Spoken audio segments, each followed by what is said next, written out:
Now I'm going to show you one other thing that we have with respect to the autofill function.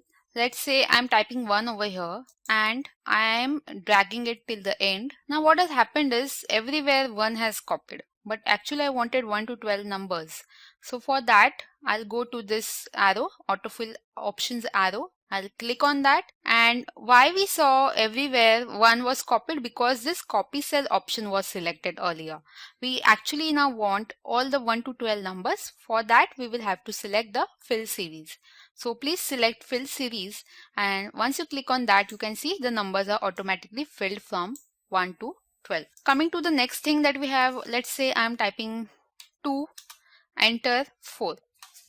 Now I am again making use of autofill function, and can you see the numbers have increased by a gap of 2. So incremental increase of 2 has happened in this case.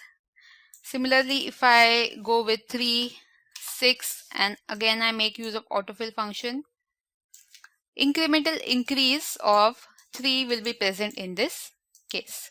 So now we have seen something with respect to numbers. Let's see something with respect to a text. So let's type Jake. There's a person named as Jake. I have typed his name. I am trying to type it again in the next cell. So let's see what happens. I just typed J, and can you see the entire name is now displayed. So this is the auto prompt function of Excel, wherein you do not need to again type down everything. It is auto prompted and you can just click on enter key. So you can see Jake is now present in the next cell as well. Okay, let me delete this. I'm going to write something over here. So Jake is good in Excel. Okay, now this was typed in cell I3, but you are able to see it in continuation with other cells as well. Now let me type down something over here, ABC. Can you see now? You are not able to see the entire sentence. Although you can see it in the formula bar, Jake is good in Excel, but once I type down something in the next cell, you are not able to see what was in the cell before. So for this, what you can do is increase the width of your cell. For that, I'll show you how to do it. Now you are in column I. Okay, you want to increase the cell.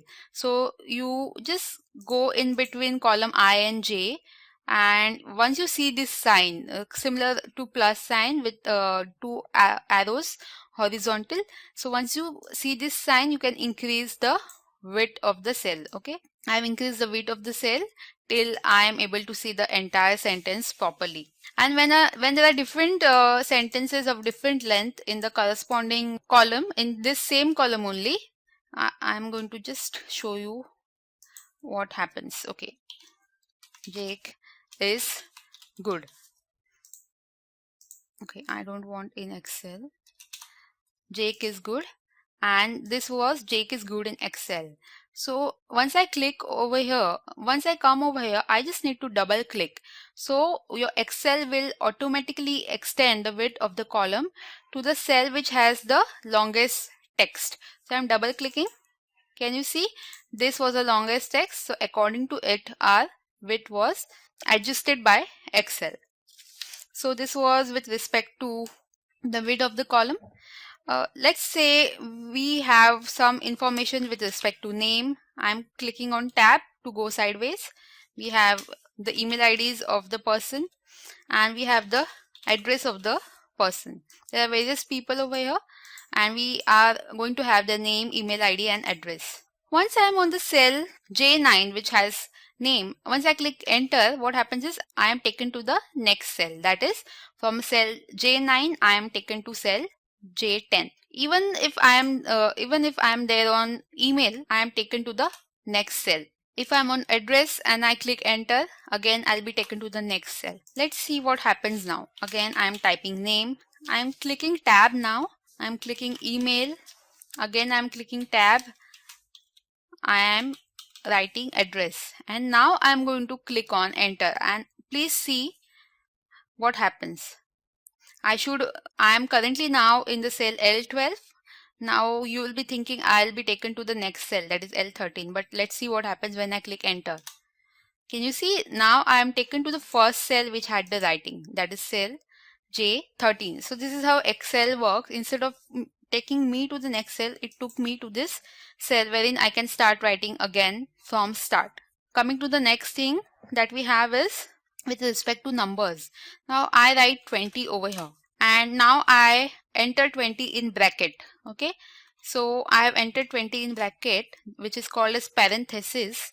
So what Excel does is bracket is taken as negative number. Can you see this number is taken as negative? So parenthesis or bracket in Excel will be taken as a negative number. Let's see something with respect to date. I'm typing any random date, 26/10/2015. This is our date. This is the date format. If I'm trying to type some time, so let's say 12 o'clock, 12:00.